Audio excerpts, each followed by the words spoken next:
The Imperium is eternal, and so is good terrain. This is the Administratum of Kaelus 9, but it didn't start that way.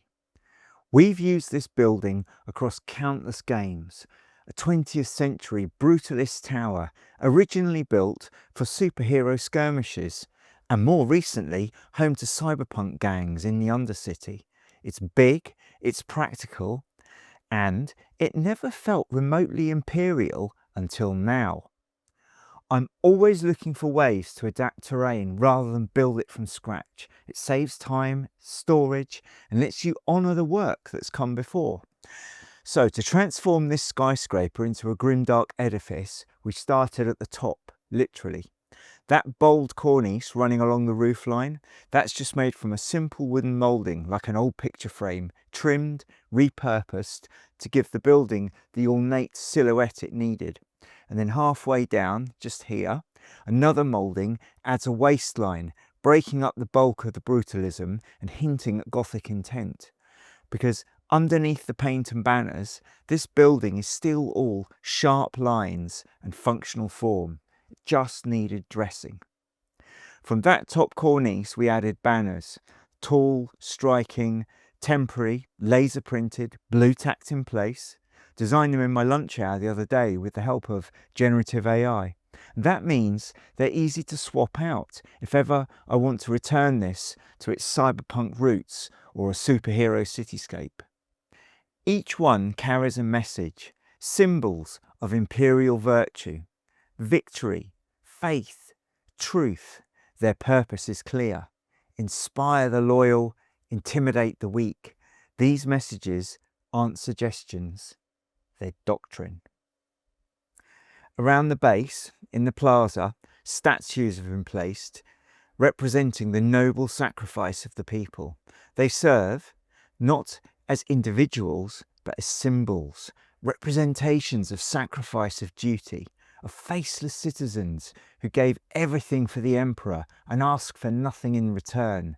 They remind the worker what is expected and what will be remembered. The rooftop has been enhanced with railings, matching others in the city to tie the building into the broader visual language of Kaelus 9. And at its summit, a 3D printed, domed structure sits atop what was once the con tower base from a previous game. A single gesture of majesty crowning an otherwise administrative tower. But it's still functional. Now it's also ceremonial. Inside the top floor of this building will serve as the governor's reception hall, a place of business, of negotiation and of quiet fear. His reception rooms echo with hollow pleasantries and veiled threats. Below, the administrative staff labour in endless rows of data looms and ration records. This is where the planetary fate is decided, not by warriors, but by paper, ink and decree. So, it's not a Gothic fortress, it's not a cathedral in the same way, but it doesn't need to be, because now it speaks the language of the Imperium, authority, control, sacrifice. In fact, it now feels reminiscent of something familiar. Those old buildings from the very first Adeptus Titanicus box set back in 1988. That set came with some towering skyscrapers, angular, clean and bold. This building now stands as a quiet tribute to those early days, a reminder that with a few well-placed modifications and a bit of grimdark dressing, you can transform even the most modern architecture into a symbol of imperial might. This is terrain that evolves, that adapts, and that endures. And along the way, it becomes a quiet tribute to those original Adeptus Titanicus buildings. So whether you're here for the build ideas, the storytelling, or just the nostalgia, you're in good company.